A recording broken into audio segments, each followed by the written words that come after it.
Okay. Hello, everybody. What would a podcast or interview show be without some intro music? So for now, we'll call this the intro music.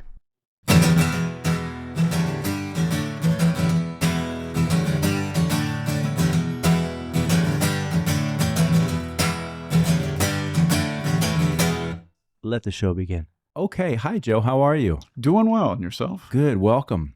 Thank you for having me. You're welcome. You are welcome. This is your second time here at Herman HQ.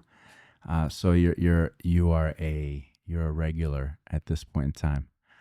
My own parking space at some point. Yeah, we'll work on that. Right, the parking is we're a little shy on parking. Jeff has to walk down the street.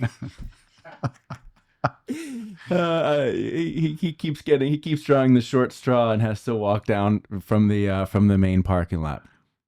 Okay, allow me, if I will, or if you will, to do the best that I can on a proper introduction. Joe Rosselet, you are amongst many other things, the Accountable Manager of ARC145. Is that a good start right there? That's a good opening. That's a good opening. And ARC145 is a mechanical and technology provider to the aeronautical industry. And the main focus is helping many of the major airline companies around the world replace and repair technology and parts that are often not repairable. But you guys have found a way to do that. I'm going to stop there and allow you to do a much better job of continuation. For someone outside the industry, you did a good beginning. Okay. So that was a good prologue. Fair enough. Thank you, Joe. You're very kind. We consider ourselves more of an IP company, as in we develop solutions that are not normally provided by the manufacturers or by the airlines and the operators themselves. So that's where the mechanical or electrical side of it comes. Engineers on staff that work on those developments. And then, as you noted, I'm the accountable manager, which sounds like there's some sort of management to it, as opposed to the FAA just sees me as the last man standing before the paperwork makes it from our facility into theirs. So there's a lot of magic that goes on behind the scenes. And I'm just the individual who puts his name on at the bottom line. Well, I think that's probably understating it a little bit, right? Because essentially, a lot of what you guys do is helping airlines find solutions that other companies aren't able to do when it comes to continuing to operate their airlines, right? So, to my understanding, accountable manager is you're the guy, right? If it goes right, okay, great. If it goes wrong, you're the guy. Yeah, for some reason, the slings and arrows do come at me from multiple angles. What I see my role in the firm is more of a CIO, Chief Idea Officer. So my industry background being 40 years, I can't even believe I'm saying that. There's a lot of experience, client relationships, manufacturers we've dealt with, product lines, and we try to look at trends of where there's support not happening in the industry. And support being the aspect if you owned a car and just because the radiator was leaking, they told you buy a new car. And that wouldn't be feasible economically, and you would almost feel like you're throwing something away that has quite a bit of useful life. So we take on those situations, try to develop engineering solutions to make it viable and economical for the airlines and the maintenance providers that manage the aircraft. And then we bring that to market, and that's part of my angle to the organization, is trying to come up with those new ideas for the engineers to pursue. When we first, we've met on a number of other occasions. And so as I was, listening to you talk about the industry, it was shocking to hear that many of the largest carriers, whether that's United or Lufthansa or, and I won't say them all, but you get the point. When a part either breaks or becomes inoperable on an airplane, in a lot of cases there were no solutions to help them repair it. It was basically toss it to the side and get another one, or go through an extremely expensive process to replace it. Is that accurate? That is quite accurate. It was amazing to me when I first got in the industry that things were treated as disposable, even regardless of the price point where it was. So some things like plastic items on an aircraft, or even the trash can that's in the lavatory, we don't think of that in our daily lives. We would go down to Target or order one on Amazon. It would show up tomorrow and we'd pay $15, $20, $30 maximum. Well, because it goes through a certification process to end up on an aircraft, a simple trash can will go from $1,000 to $2,000. And it'll look like what you have in your home, but it just didn't go through all the testings and the ratings for whether it's flammability or to be flown up in the air. And as was explained to me when I was first in the industry, in my first couple weeks, manager pulled me aside and told me to never forget, they cannot pull over to the side of the road and kick the tires if there's a problem. So the safety has to be first, second, third, top 100 in mind always.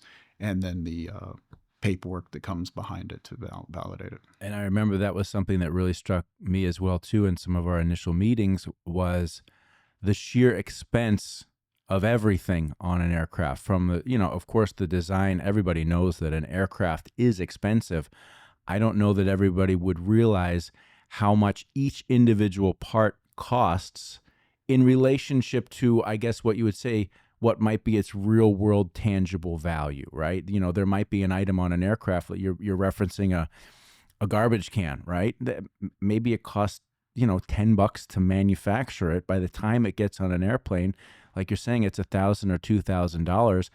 That's not a price gouging strategy. That's what it takes to get it through all of the regulations in order to make sure that everything is safe. And what I thought was really interesting that I hadn't thought about what you said was, not only that, if you're the manufacturer of an airplane garbage can, you have a finite number of garbage cans that are in need, right? So therefore, the price is more just because the end user is very limited. Is that correct? It's the economy of scale. There's only approximately 40,000 commercial aircraft in the entire world. Most people assume it's in the hundreds of thousands or even maybe 1 million airplanes that we would fly on as a general public, not your military or private jets. And what that does is you're only building, as you mentioned, so many of them. right? There's more cars in the city where we're broadcasting from than there are aircraft in the world. And that's an amazing thing to think about. And something just to give people a size of scale of just the United States, every single aircraft in the United States can be placed in the air safely over the state of Oregon, one single state, without touching, with having the separation minimums of 1 mile to 2 miles, 1,000 feet between them. Every single plane in the United States can fit over the size of Oregon. What? Exactly. And so we take it for granted that we fly coast to coast, and people jump on a flight. They go to New York out of Miami, or they fly to Los Angeles or Dallas or wherever and step on, step off. It's not such a big deal. It was 5 hours or it was 3 hours to the middle of the country. And we've fortunately grown up over the last 25 years as it's a taxi service. We don't see it as a luxury item anymore. And that's great for the general public to be able to explore things that my parents and maybe your parents weren't able to get around the country unless they got back of an RV and just drove around and took a month to maybe do it or longer, where now we can hop around in 6 cities in 1 week and experience the entire flavor, should we say, of the United States. But aviation is the most intensive capital industry in the world. more so than shipbuilding, more so than drug manufacturers, more so than even energy exploration. As you had mentioned, the cost of an aircraft, just a generic 737 that like everybody flies on Southwest or American Delta, $100 million to buy the aircraft. But that isn't the pilot you have to hire ahead of time. And it's not one crew, it's multiple crews to fly it because they have limitations on hours, multiple flight attendants, the catering that goes into it, the ground support, baggage carts, tow bars, plus they have to pay for the gates. Cities don't just say, please fly in here, you can do it for free, right. Which would be nice. Welcome to Fort Lauderdale. Exactly. Right. Yeah. The welcome wagon is out once you hand over the large check. Right. Then we'll, of course, take you. So what happens in that situation is quite a bit of funds are expended on day one before there's any revenue coming in, plus the marketing, the branding, the advertising, the commercials, the multiple texts and emails that we get as the general public, things that appear up on whether it's X or Instagram or the TV itself. So there is quite a bit of expenditures that happen, plus the qualification to become an airline. And then they're hiring engineers and mechanics waiting to take care of that aircraft because nobody wants to sit at the gate with a small broken item. And well, now we'll think about getting a mechanic to show up, or now we'll think about having the spare parts available. So when you think about a regular airline that may fly, let's say JetBlue, which is our local airline here in Fort Lauderdale, they go to New York quite a bit and they go out to the West Coast. They have to maintain spares at all those locations. So if you were driving your car and you ended up from here to Dallas, you just go into a Napa Auto Parts store or Pep Boys and say, I need an air filter, I need whatever the case may be. But because aircraft are so specialized and each operator has them tailored to their needs, they can't just ring up down the street and walk in and say, I need something. So they have to overspend on spares to have those available, and then they put them at the outstations where they fly to. Are you saying that there are replacement parts for just about everything at every location around the country, like at every hub? Pretty close to it, right. Or they may have signed a lot of inventory, exactly, right? Yeah. Or they sign an agreement with another airline so they can pool spares. So they don't have to carry 100% of it, but they'll carry a lot of their basics. Almost not carrying a spare engine, right. But they do have to spare wheels and tires and things as such.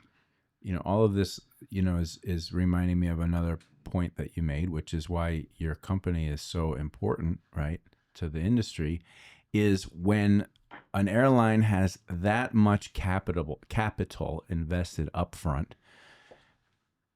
having an airline down for any period of time, you know, you're losing significant revenue, which you can't, because these providers, these carriers, they don't run on huge profit margins like I would think most people would think. No, they're in the 3 to 5%. But because they're dealing in billions of dollars, it looks on the top line, oh, they invoiced or billed $40-50 billion this year, or a Delta might bill 80 to 100 billion. But at the end of the day, it's 3-4% on the margins. And then, of course, when fuel takes a jump, as it has recently, that cuts into that dramatically. But those fares were pre-sold 2 months ago, 3 months ago, 5 months ago. They can't change the price. They're obviously going to honor what they sold. And then going forward, they're hoping to recoup.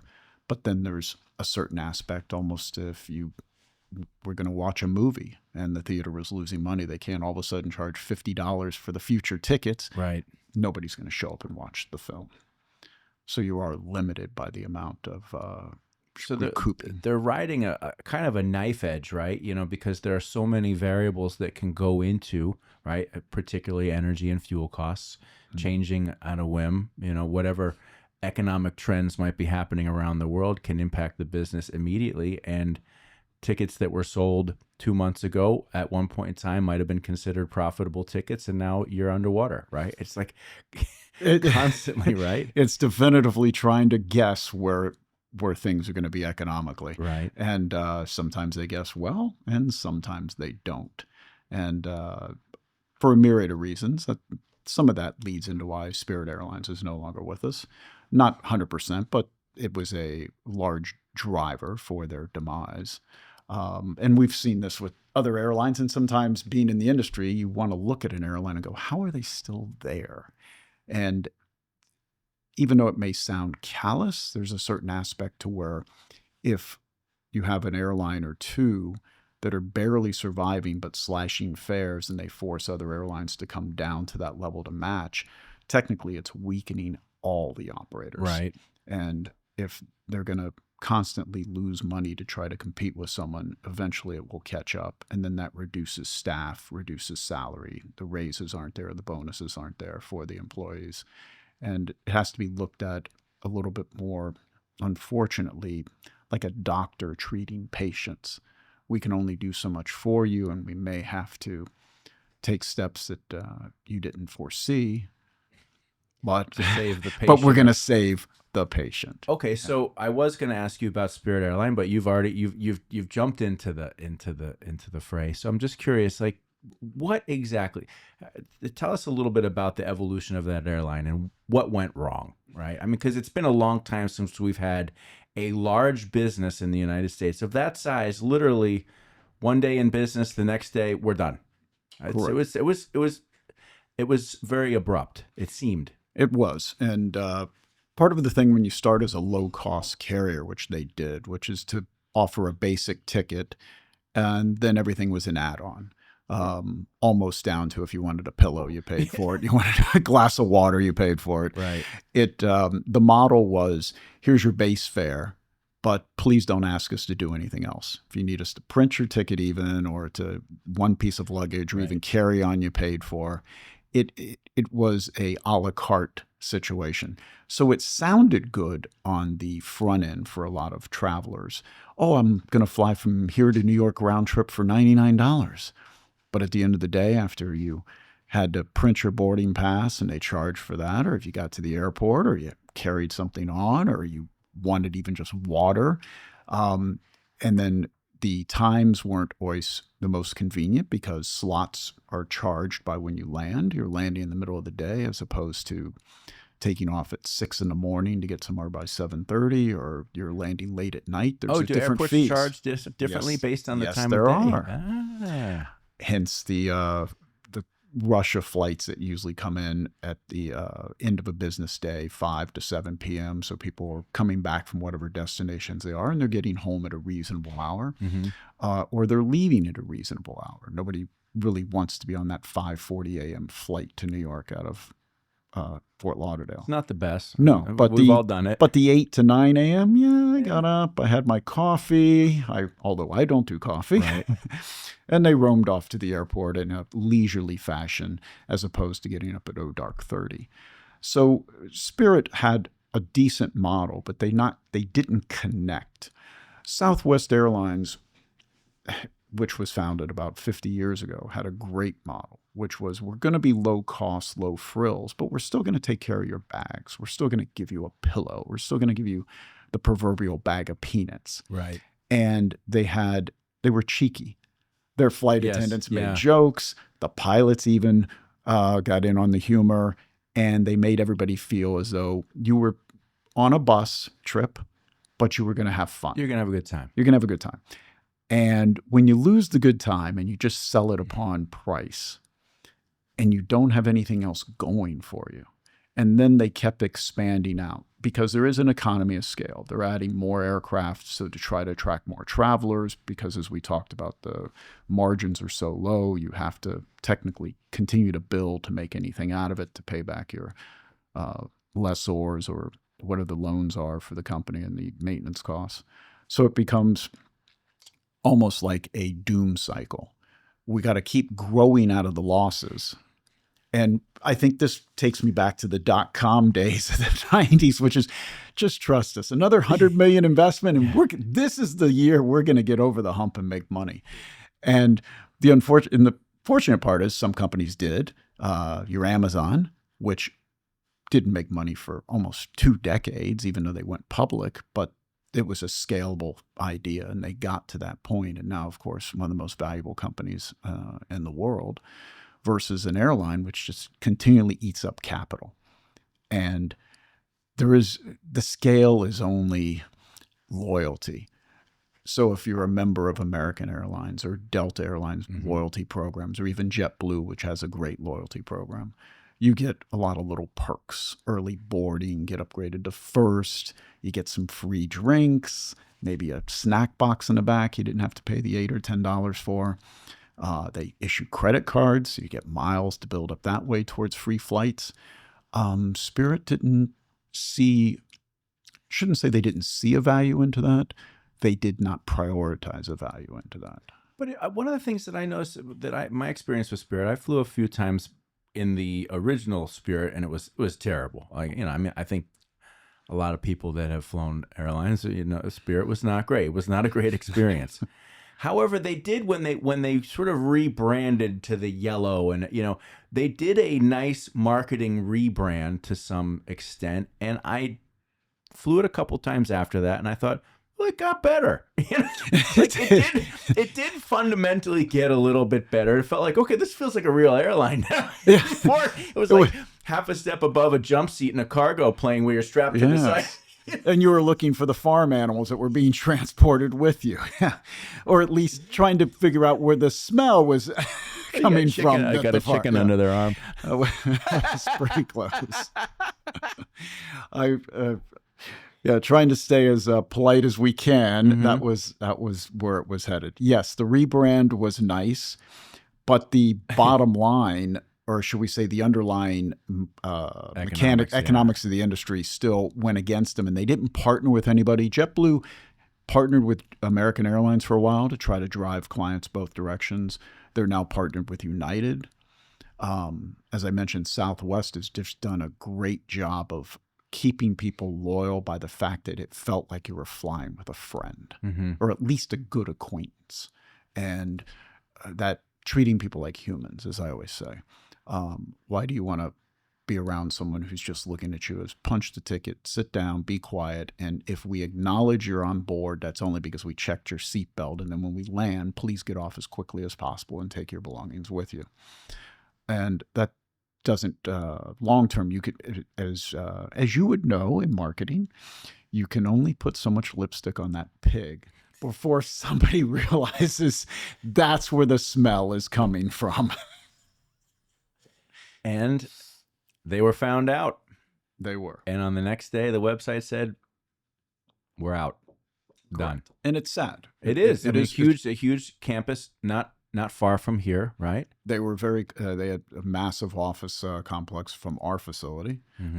We had tried to work with them on some engineering projects, trying to help them save money.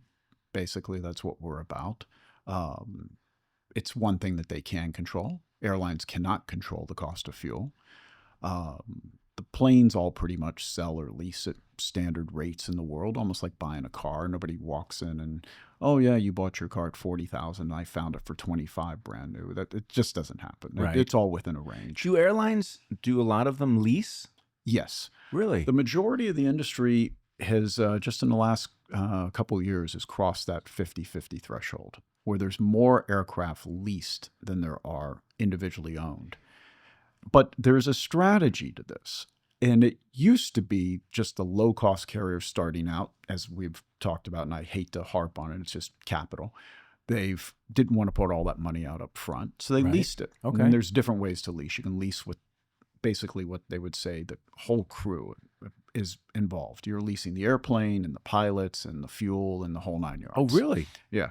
It's the technical term is ACMI, aircraft crew maintenance insurance, everything, A to Z. So it's almost like you have a chauffeur if you leased your car, but you didn't have to worry about the fuel and the maintenance and even getting it around. You just sat down in the morning and it took you wherever you wanted to go. Now, of course, there's a cost to that. Right. And the cost sometimes was beneficial to a startup airline because they didn't want to have to hire all the pilots and all the ground crew and everybody that goes with it. So it was a good foot in the door till they got established, and then they can start peeling back the layers. Okay. They may say, well, we'll have our own crew, but you still do the maintenance, or we'll do the insurance and you still do the fuel. Okay, so you know that we work in the retail automotive business, so automatically I'm thinking like an automotive lease. So, in the case of a like a budget provider, like a Spirit, or where they get into the business, and rather than buying the aircrafts and hiring pilots and crew, where do they go? Do they go to Boeing and just say, "Hey, we need 10 737s," and they do like a corporate lease deal? And who provides the crew? Well, Boeing, Airbus, Bombardier, Mm-hmm. and Embraer, the kind of the four largest manufacturers Okay. of commercial aircraft. None of them will lease. That's not their job. They will sell it to you. But this is where some of the benefit comes in for people who are willing to see the economy of scale. So there was an airline over in Asia, AirAsia, and this is about a decade ago, and they announced, or even maybe a little longer, they announced they had purchased, and this was an airline only flying 20 or 30 planes. They purchased 200 aircraft out of Airbus. And at first on the surface, you're trying to understand that. What are you going to do with 200 planes? Well, they purchased them at such a ridiculously low amount because they negotiated 200 aircraft. Mm-hmm. They were then able to turn around, sell those off to banks or leasing companies themselves, private equity interests, at a much higher rate than what they paid for it. So now they've gotten a bonus there. Then they either A, lease them back for their needs, or sublease them out to another airline. So if you could go into an auto dealership, and obviously this happens for large Fortune 500 companies that have fleets, Yeah. a Procter & Gamble, a Pepsi, they go into Ford or Chrysler or GM, and they say, we're going to buy 4,000 vehicles this year. They're not paying what you and I pay walking in. Yeah. And the discount is so dramatic, but they may not need them all. So they treated that as a business, that airline. So we're not just in the business of flying people and cargo from A to B, Right. but we see the bigger value here. Everybody's trying to make a buck, right? So they were able to, quite conservatively, probably made up 10 to 15% on the sale of each aircraft. And when you start talking about $60, $80 million aircraft, It's big money, it's big money if you can get it. right? And they took the swing and guessed on the fact that the industry was going to continue to grow as well as it is. Mm-hmm. And they've done very well. Now they just recently, I think last year, did another order for 300 aircraft. And it's going to be rinse and repeat. Even though Airbus knows what they're up to, they're still willing to sell at a great discount because it's guaranteed order book. So when they go out to their suppliers, Airbus is talking to the people who make the engines or the landing gear or whoever. Yeah. They're not buying for 1,000 planes over the next 5 years. They're buying for 2,000 aircraft, and then they get their discount. It's all, of course, volume discount. So everybody wins technically at the end of the day. The small airline or small private operator that just wanted to buy 2 or 3 aircraft, he knows if he called Airbus or Boeing, they're going to quote him list price. Or maybe he gets 1% off and a coupon for a Happy Meal. So he will gladly go talk to the airline who bought more positions. And just in the last 2-3 years, the number one thing that's plaguing the industry is engines right now. The power plants are slow in being delivered.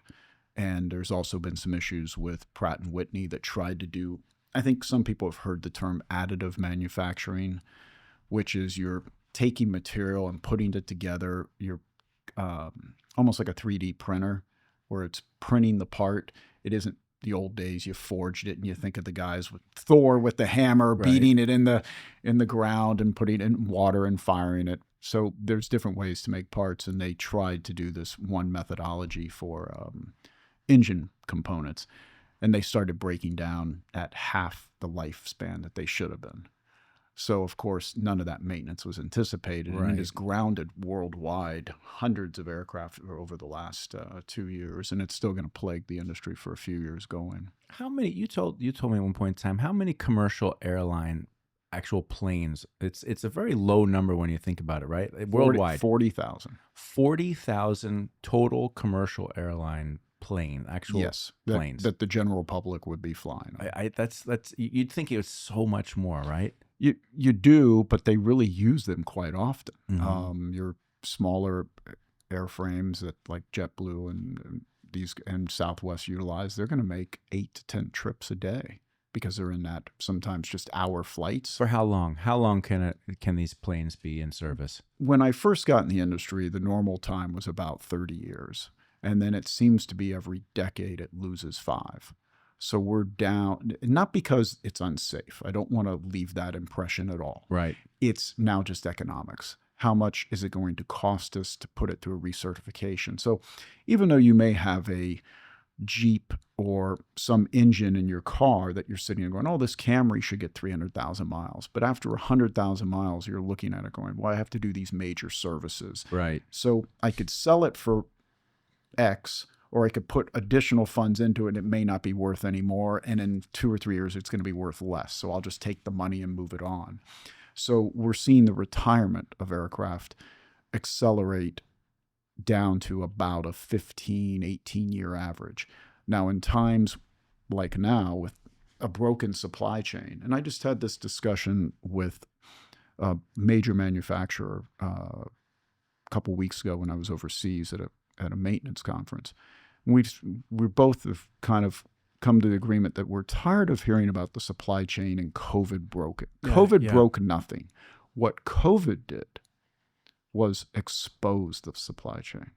This pulled back the curtain. And when I say that, it's the supply chain has been offshored out of the United States, or we've parceled it out to multiple countries around the world. Right. And it's good in theory because it does lift different economies. It does bring new skill sets. It does allow people to improve their lot in life, so to speak. But what it does is it stretches it so thin that the just-in-time inventory theory, which came into vogue about 30 years ago, all it basically meant is there's no spare capacity. And I said, what a great idea. Yeah, the parts were arriving just as they were assembled onto the vehicle or airplane, right? Yeah. And Volkswagen was one that pushed it. And it was their director of purchasing that took credit for this worldwide. And of course, what industry wanted to hear that? Well, aviation. We spend too much capital. We have too many millions and billions of dollars tied up in inventory. Yeah. So they pushed that down onto the suppliers. They tried to push it down onto the manufacturers, and they balked because the manufacturers really are assemblers. They're great engineering companies, but they don't build things. Airbus is a great engineering company. Boeing's a great engineering company, but they don't build things as in from the ground up like they used to. It is not building a Rolls Royce or a Bentley, which is all in-house. They control the foundry. They control everything about it. They just take their designs and go out to alternate manufacturers that the public is familiar with, like a Honeywell or a General Electric, and say, here, can you build these particular systems for us? And when you follow that theory to the nth degree, there's zero slack. So if every time you ran out of ink in a pen, but they only sold the pens in packs of 1, and you had to run back to the store to buy 1, the efficiency gets lost in the situation. Well, and you think you can call Amazon and have 1 delivered. Well, and you think about it, the supply chain web, right, for any industry, but let's, aeronautical or automotive, think how far out it reaches, right? And in every tentacle of that chain, or that that web where this is built here, that's built there, this company provides that, every one of those organizations is comprised of human beings, right? Yes. Who are having good days, bad days, having problems, all of you're still managing people. So to have this expectation that the workflow throughput from time of completed assembly all the way to the guy who's responsible for getting a particular color into the, the ink on the plastic, whatever, right? Yes. All of that flowing just right at all times. You're right. That wasn't a COVID thing. That's called human beings fucking up from time to time. And that's why I always laugh when they say COVID. I said, it could have been any event under the sun. All of a sudden you shut down, It's not flipping a light switch. You shut the presses down. You shut the machinery down. What did you think was going to happen? It's like if you parked your car in the garage and 6-8 months came back and you're just going to start right up. No, The battery probably needs to be charged. The air in the tires are down. Seals are leaking. There's all sorts of things going on. And as you mentioned, I love the human, nature aspect, which is, yeah, the new puppy just, vomited all over the kitchen floor. I got to clean this up. I'm late to work. I missed the email that was supposed to approve the shipment. That shipment didn't go out today. It goes out 3 days from today. Yeah. And it's a cascading and series all the way of down events. the line, somebody's, some chairman of the board is talking to the industry about, how this all works. Yeah. Oh my gosh. Like they can control human nature. Exactly. Yeah. They broke up with their girlfriend. They were out celebrating last night. We all know all these things. There's different reasons why the beautiful aspects of the comedy and tragedy of the human experience. Well, this is our own life. You have to get to an appointment, and you have to be there at 11, and it's 30 minutes to drive there. When you get in the car at 10:30, you have zero slack. There's no margin of error. And that's what our supply chain has been for the last 20 plus years. And we got exposed on whether it was pharmaceuticals or the proverbial PPE, which I hate that term because I learned a term I didn't need to know about, personal protection equipment, which isn't going to make my life any better. But it's almost comical to the fact that what did we think? Right. Everybody leaving right at the last possible moment. One accident shut down I-95. There's 10,000 cars that didn't go where they were supposed to go. Mm-hmm. And now ripple this across the world. You've been in the industry, as you mentioned, approaching or at the 40-year mark. Thank you for reminding me. You're welcome. That's a covert way of saying I'm old. I get that. Well, I'm not too, I'm in my industry almost 30. So, we're kind of, in a similar window, let's call it, but you are my elder. Yeah, but you started at 8 and yeah, right. Yeah, right. What do you love about the industry? Like, what are the things that keep you connected to the industry? Kind of twofold. One is the integration of new technology. And that sounds benign, and it sounds as though I'm just some answer that was scripted that somebody handed me. Yes, I like it, technology and AI. Well, the PR department put that on your desk. And what I'll explain to that is, and we talk about design of an aircraft. It starts, from the moment somebody sketches it out on a piece of paper and it flies for you to board as a passenger, is anywhere from 10 to 12 years. But the design has to be frozen in time. You can't just keep making changes up until the moment it gets approved, because nothing happens like that. Even on a car or a drug, it goes out there and it gets tested, and then they deliver it. And if they're going to make changes or additions to it, that happens after the fact.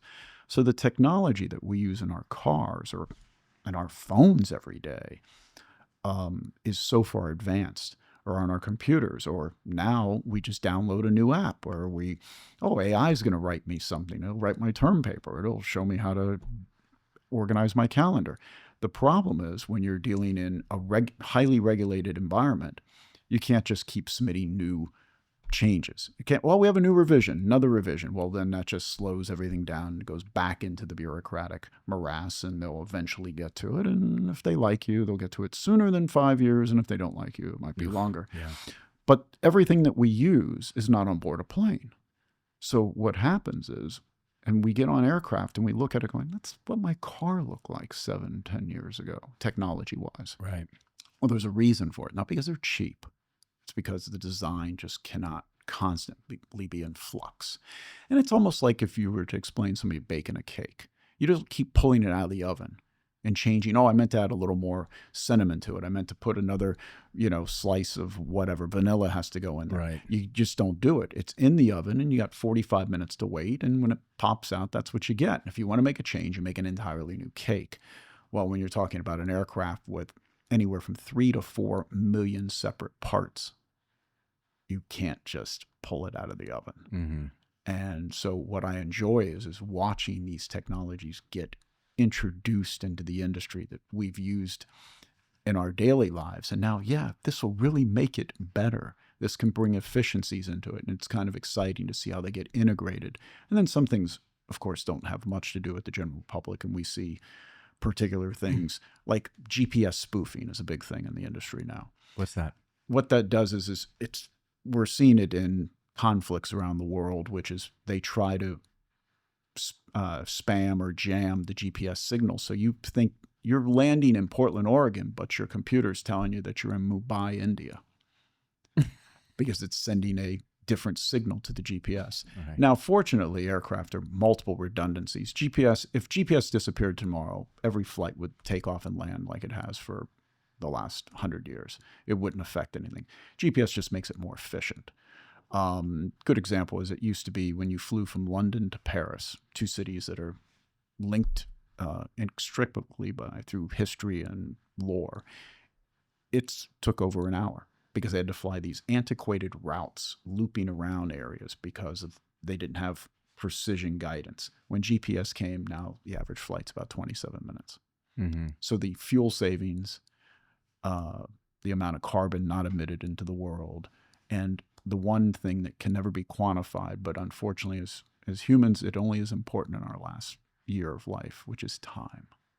You can't quantify the fact that you had 100 people, 200 people delayed 30 minutes for no particular reason when the flight should have been 27 minutes, but it's been 55 to an hour for decades. That's what GPS did. Right. And that can mean nothing to some people and everything in the world to others, right? Exactly. Time. You just can't buy it.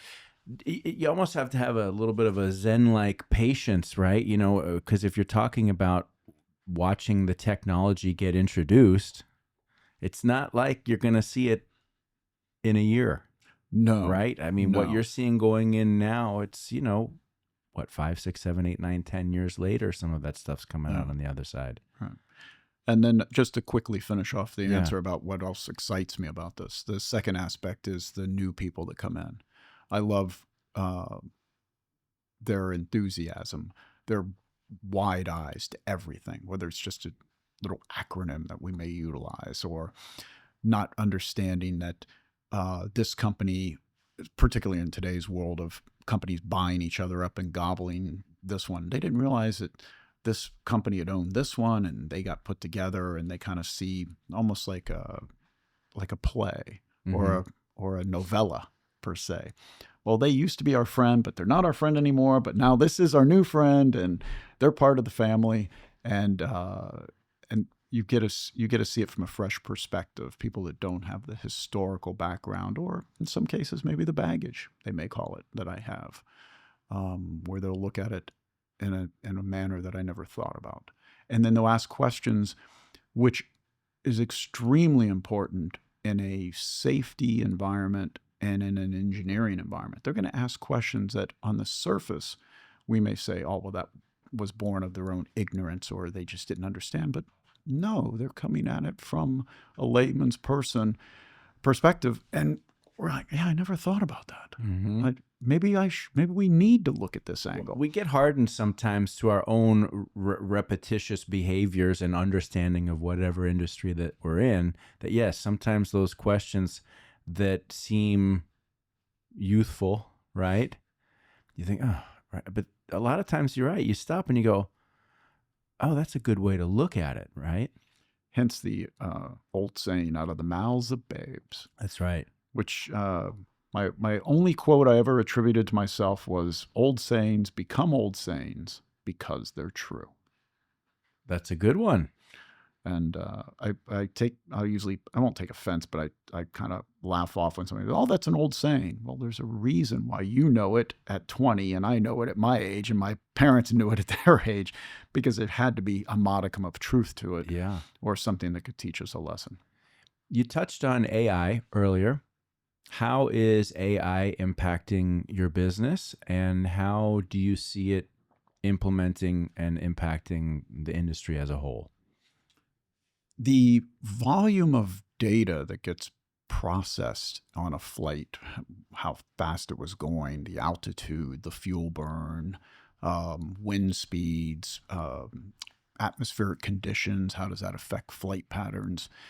It's so voluminous that AI is going to be able to cut through the noise. It'll find patterns that maybe we don't see as normal humans. It could run multitudes of algorithms against that data and find ways to make the flight more efficient, even safety related, predictive maintenance. We noticed that this item that's supposed to fail after 5 years is failing at 3.5, but we're noticing it only fails on flights that are over the North Atlantic or in wintertime. So you can maybe figure out stress points on things that you wouldn't see. The downside to AI is, and that I don't want to see, is the lack of critical thinking, where people rely on it to do that, as we would say, the final mile. That's the area that still has to be looked at, because as much as you want to have a very objective, black and white angle on it, as we keep coming back to it, it's humans. We're all involved with humans, and we keep that in mind. You can see it as a tool, as opposed to, it's you don't want to be its servant. That's how we feel about it as well too, right? It's an incredible tool, and we want to use it to the very best of our ability. And at the same time, I am hopeful that we will continue to prioritize the human experience, right? And what we all contribute, because there are things that thus far AI, does not seem to be able to do. Who knows? We've seen the movies. Or it's Skynet tomorrow, Yeah. and we're fighting off the Terminator. There's a fly. I've been chasing this thing around. Well, I've been chasing this thing all morning around this place. Like, is this the large housefly that I saw earlier? It is. I was waiting for Jeff Goldblum's head to pop out on this son thing. of a bitch. There he is. I would have sworn that it was in a movie set. Okay, so the industry that you're in is a magical one in a sense that it allows, as you mentioned, hundreds of thousands and millions of people to travel the world and see places that they may never have been able to. I realize, the commercial air flight is not new, right? But I mean, it's relatively new in if you consider the entire history of humans. And what is it that, hang on, I want to think about how I want to ask this question. Because air travel allows us to have the experiences that I think are really the most important things in life, which is being able to travel, whether it's to different places in our country or hopefully different places around the world, where we're able to witness and participate in and experience different cultures. And I use that as a preface because I know you've traveled a good bit. Where's the joy lie for you in terms of being able to get out and see other parts of the world? It's a great question. I've been beyond fortunate to have traveled to over 100 countries around the world. And as you mentioned, it's not just getting out in the culture, but in the United States, we claim we have an American culture, but we're made up of 100 plus cultures from around the world. Mm-hmm. So air travel has allowed people to go back and find their roots. And just to give individuals an idea of cost basis, if you go back 25 years ago, turn of our century here, flying coast to coast, just Miami to Los Angeles, round trip regular economy class ticket was about $1,000. And in today's dollars, you're talking about something that's closer to $2,000. But you can now buy tickets all the time, $300-400 round trip. Mm-hmm. Going to Europe, still get to all the main capitals, whether it's out of New York or Miami or Atlanta, for well under $1,000. And it was a generic ticket was $2,000 back 25 years ago just to get there. So now you're looking at about a $3,500, $3,800 in today's dollars. So air travel has never been more accessible to the masses,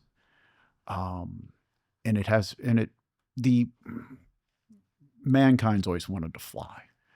So people look out windows, and I see that when I travel, and I'm not jaded enough not to miss it. Find people in their 30s, 40s, 50s, 70s still looking out that window when they fly, and it's that sense of amazement in their eyes. I can't believe I'm up here. I can't believe I'm making this trip as though it's just going down to the corner. And it's a beautiful thing. As you mentioned, it allows people to really experience different cultures that they may have only read about in a book or seen in a movie. And you can watch a movie about a winery in Italy, and if you really wanted to jump on the flight for less than $1,000 and get over there and spend a week, you can go find that winery.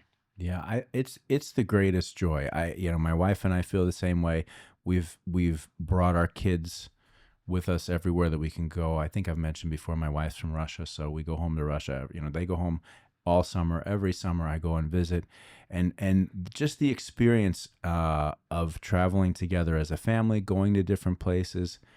We often fly through Istanbul. Last time we got out and spent a day just, cruising around the city. And it's such a joy to be somewhere else that you're looking around going, okay, like, all right, what do we do? And you figure it out. And I can't encourage enough that anybody who has the opportunity and wherewithal, get on a plane, go somewhere. You don't need to think about it too much. Just go and figure it out. Like, there's enough resources now, right? You can pretty much plop yourself down in any city worldwide, except, I'm sure there's some hot spots around the world you wouldn't go, right?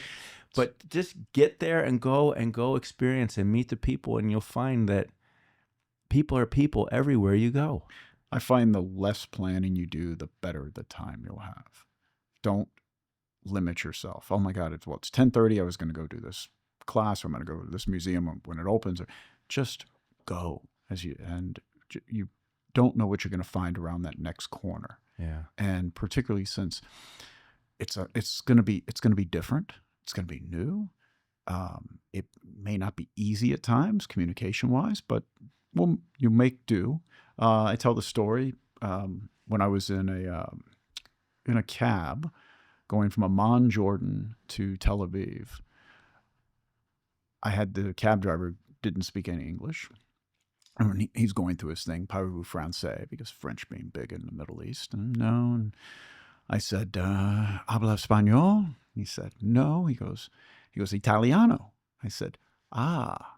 So his broken Italian and my Miami Spanish, we managed to have a conversation for 2 hours driving that way.